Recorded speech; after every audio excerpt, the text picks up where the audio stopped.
What's going on, guys? Winner Kills here. Welcome back to another post-commentary duel video. Today we got BA and Invoked Mekk facing off against each other here. Of course, this is my most up-to-date BA build, of course, with the post-Dark Neostorm list with Cherubini and all that stuff, versus the Invoked Mekk deck, which, in my opinion, I don't think changes too much after Dark Neostorm, so this matchup really isn't too, outlandish, if you will. And luckily I mill a Libic off of that Gallus. That's one thing I want to mention. I got really lucky there. I shouldn't have started with Gallus, to be perfectly honest, but I did anyways. Also, real quick shout out to our sponsor, Imperium Duelist. Now, I know with the rule changes, the effect sleeves cannot be used at most sanctioned tournaments. I would assume that it'd be okay at smaller tournaments to use the effect sleeves. However, if you are worried about, not being able to use the effect sleeves at bigger events and stuff, things like that, where, they're 100% not going to be allowed now, which I think it's really unfortunate that they changed the rule that way. I've heard multiple reasons as to why they changed the rule. Not really sure which is true and which isn't, but I can rest assured that the non-effect sleeves that they sell are really, really high quality. We're both using the great purple non-effect sleeves on both sides here, so highly recommend you guys grabbing some of those. I also believe the non-effect sleeves are a bit cheaper than the effect sleeves, so you could save a little bit of money, especially with that discount code. So check that out in the link in the description if you'd like to pick up any the sleeves or this playmat we're using here. But as I said earlier, my first turn field, could be a lot better. He did have Ash for my graph, but luckily I opened up Fire Lake, and I have the minimal requirements for it here. I've got 2 Burning Abyss monsters on my side of the field. Now, I know my Mekk Invoked list pretty well. I know there's only 1 trap being played in the main deck, and I also think that's pretty standard for a lot of Invoked Mekk decks that are still playing the 1 World Legacy Secrets trap card. And I'm sort of waiting for him to go all in with Mekaba here. I don't want to Fire Lake right now because I know he'll still have a follow-up play with Mekaba, which I really don't want him to have. So I want him to invest in, a little more resources here before I decide to, pop off with the Fire Lake. And you saw earlier the Time Maiden card allowing him to go into Link Karibo. I really do like Time Maiden in here a lot. I think it's a great card, especially when you have to go first. Puts a light target in your grave. It can create columns. It can create link fodder. All around a really fantastic card I'm liking in here. And I think I'm putting it over the Unexpected Die Engine with Mekk Knight of Ram simply because it takes up less space in the main deck. And that's just my personal opinion right now. It could change in the future. I have to do more testing with the Unexpected Die Engine, although I think I might just save that for a pure Mekk Knight build, which I'll be updating at some point in the future, just trying to find out some right ratios with that. I was going to do a matchup with Trains and update a deck profile with Trains, but I'm still not 100% sure where I'm at with this build. I'm getting so many mixed results with it, good and bad, like 50-50 bad results, 50-50 good results. I'm just trying to figure out a good balance point for it at the moment. So expect that profile coming soon. But yeah, so here he's got his field spell. I know there's a bit of glare there on the bottom right. I apologize for that. It's really hard to eliminate all glare, especially with the setup that I have currently. We're working on it though. But I opt to activate the Fire Lake right now when he goes into battle phase, so I can clear the most amount of things that I possibly can. And like I said, I had to bank on him not opening that trap card, and I got really, really lucky that he didn't, because knowing my luck, he would have had it, but luckily he didn't, and the Fire Lake goes through a complete board clear, so I don't have to worry about too much for now. He does have a Purple Nightfall coming back in the end, or during his next standby phase, and I know for a fact he at least has an Alistair in hand, so I really have to be able to pull off a lot here to try and have a chance here. That Ash on graph really always is, pretty devastating, depending on if you don't have that many other follow-ups in your hand. And I did have a Libic in my hand, and I milled that first Libic off that Gallus, as you guys saw. And I couldn't special summon the other Libic because I had already opted to use the Libic's other effect to get another BA on field without destroying itself, simply so I could go into Cherubini, which I was hoping to be my saving grace, which I just kind of got really unlucky there with the Libic plays, and the Ash and everything just sort of set up for disaster. As you see, his hand was really, really good. All I can do is, this normal summon the Libic and poke for 13 and hope for the best. And unfortunately, we don't have the best results there. So we go into game 2, where I get to go first here and open much, much better. I start with the Gallus again, milling a Crane. He'll take 300 or 600 for that. And I also follow up by normal summoning Sea Archiver, one of my personal favorite cards in this deck, and you'll see why. I go into Cherubini with those 2 cards, and then I use the graph to special summon Seer out of the deck. Seer summons itself to a zone that Cherubini points to, triggering the Sea Archiver, getting me straight into a Dante. Dante detaching Seer, milling 3, summoning out the graph of a Seer. Now, I milled plenty of Earth targets here, so my graveyard is loaded for a Block Dragon play at this point, which is really nice because turn 1 a Block Dragon play isn't the most optimal, but when you do get to go second, or when it's turn 3, the Block Dragons can start piling on for tons of damage and link fodder, especially when you can use this one to link it away and then immediately search another one off of the other Block Dragon.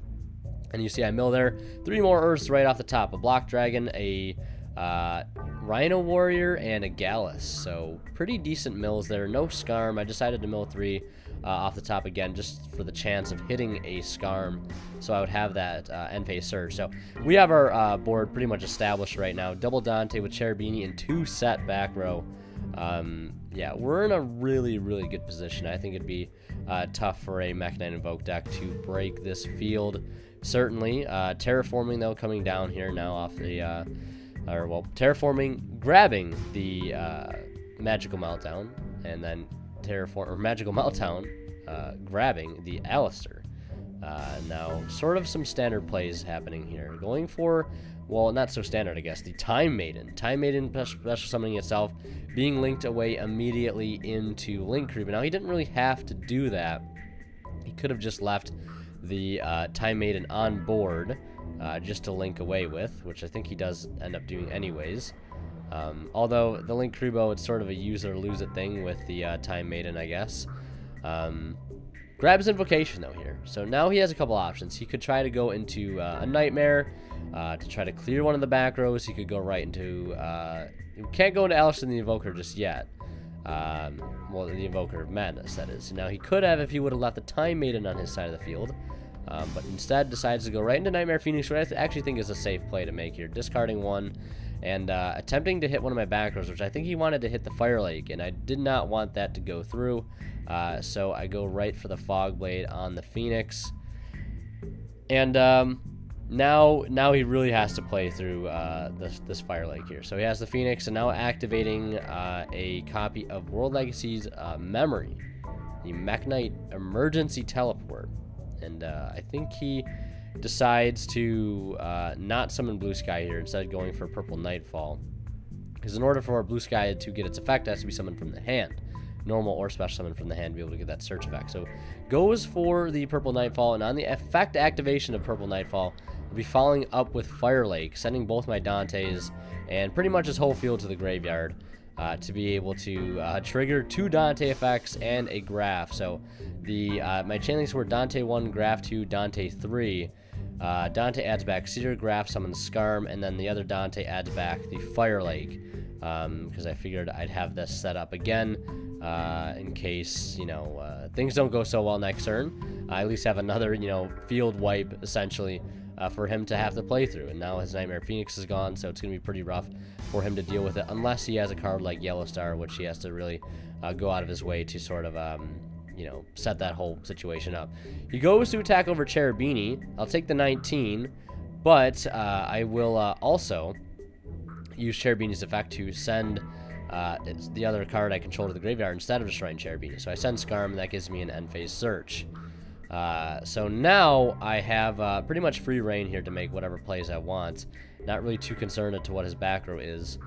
And with the World Legacy's Memory being played last turn, it locked him into only Mekk Knight plays, which, given his certain hand, it probably was, you know, the only play that left that he could have made, really. If he wanted to try to clear the back row, he could have tried to link up or something. Not entirely sure what was in his hand.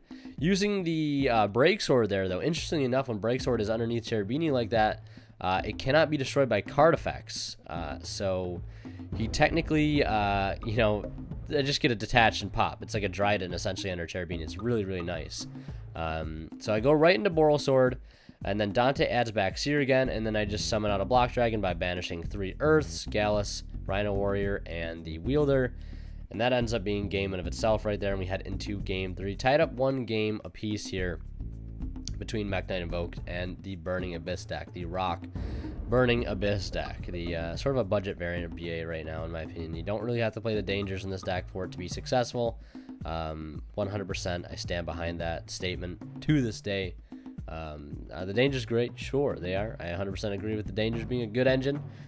Who wouldn't? From a standpoint of like how card advantage works and just how they operate in the game, they're pretty good all around. But for a price standpoint, in my opinion, not 100% worth it when this is another option that is really budget friendly. So Alistair coming down, and then an instant fusion to follow up, going for Ragin, give himself a column, and going into a purple Nightfall now to be able to search another Mekk Knight. And I believe he ends up searching Blue Sky, if I do recall correctly here. Now, this BA build that I have can go second, 100%. It's just going to worrying about playing through what he's able to put up, because a Mekk Knight Invoked board can vary quite a bit, from 1 negation to 2 to 3 possible negations, even 4 sometimes if you open up really well. So it's really hard to discern what his end field will be like, especially since the consistency of your end boards really isn't that great. Like anytime you could just, you know, end on just a Mekaba and pass, or you could end on Mekaba with a Book of Law, with the Mekk Knight trap setup, with a hand trap. Like it varies greatly from what you know, type of fields you can end on. You can end a minimal of 1 to up to 3 or 4 if you have hand traps.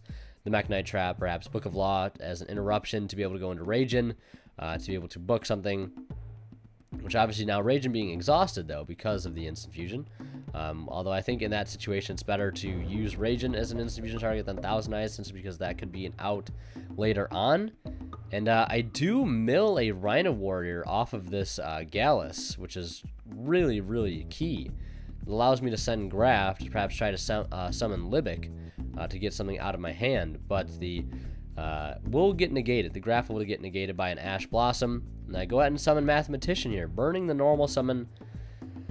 And I'm sort of debating, you know, if this gets negated, or if the Cherubini gets negated, I'm kind of in a rough spot, because I really have to be able to pull out something really special here to be able to get over this completely. Now I summon Tracker, and I go right into Cherubini.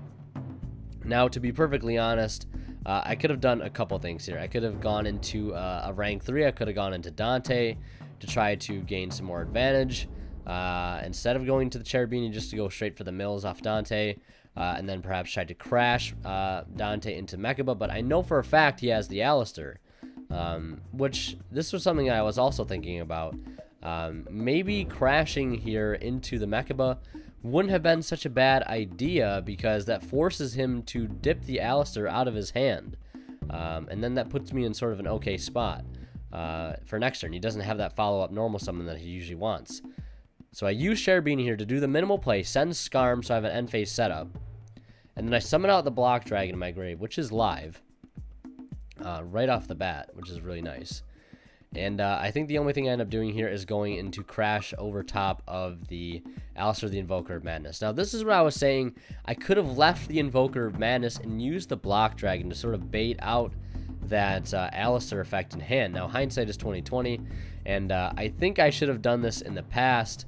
But, you know, I think my mindset during the game was like, I'm just going to lose my Block Dragon to the Mekaba because he has the Alistair. And I'm like, there's no point in doing this. Didn't really think about the fact that that gets the Alistair out of his hand to begin with, and then he only has a Purple Nightfall coming back in the standby phase, which in of itself is a pretty scary thing to have to worry about. The thing just returning during the standby phase is a sort of a nuisance. Resolving Purple Nightfall here to be able to add another Mekk Knight, adds the Red Moon, special summons it, and blows up the Block Dragon, banishing one of his Mekk Knights from grave. And then when that Block Dragon hits the grave, I get to search another copy of Block Dragon. Now, I added Tour Guide last turn during the end phase, but at this point, I don't think it's really going to matter too much here. Like I said, if I would have attempted to crash Block Dragon into the Mekaba to force the Alistair per se, he wouldn't have that Alistair normal summon per se And you know what? He might not even have that set card to be able to create that Mekk Knight column if he would have needed that search off of the Alistair to be able to get that guaranteed card to set, which you can also activate the same turn it's set. So just a little bit of a deep thought play right there that I could have made. Just hindsight. It's been a couple weeks since I've sat down and recorded some duels, so I play a lot on stream, but it's always so much more different than playing in IRL. There's always so many more different things to think about, which is one of the reasons why I do enjoy the IRL, you know, aspect of dueling, and I think I always will. But looks like he had another copy of, you know, Invocation, or not another copy, but another card to set other than Invocation. He had a Monster Reborn, which is an incredible top deck. So I think at the end of the day, it wouldn't matter too much. And, you know, if I was doing the 2000 IQ play, I think I should have probably attempted the Block Dragon to run over the Mecha, but to crash to burn that Alistair. I would have taken 1,000, and he would have top deck Monster Reborn next turn, and we'd still be in a pretty rough spot. But I'm still really happy with the BA deck. Despite taking the 2-1 loss there, you saw in Game 2 how easily this deck can put up tons of damage, and how effective Fire Lake can be given certain circumstances. I'm still playing the 2-2 trap lineup I was in the deck profile, so I'm going to be trying to get some more duels with BA. I really don't want to do too much BA, though, because I really just want to wait for Dark Neostorm to come out, which is really only a month away at this point. But if you guys want to see more duels with BA, let me know. I'll be glad to try to get those up for you. I've got another matchup coming up soon. It's going to be Photon versus Salmon Great, so don't forget to check that out soon. And so, yeah, thank you guys so much for watching. Leave a like if you enjoyed, and we'll see you guys in the next one.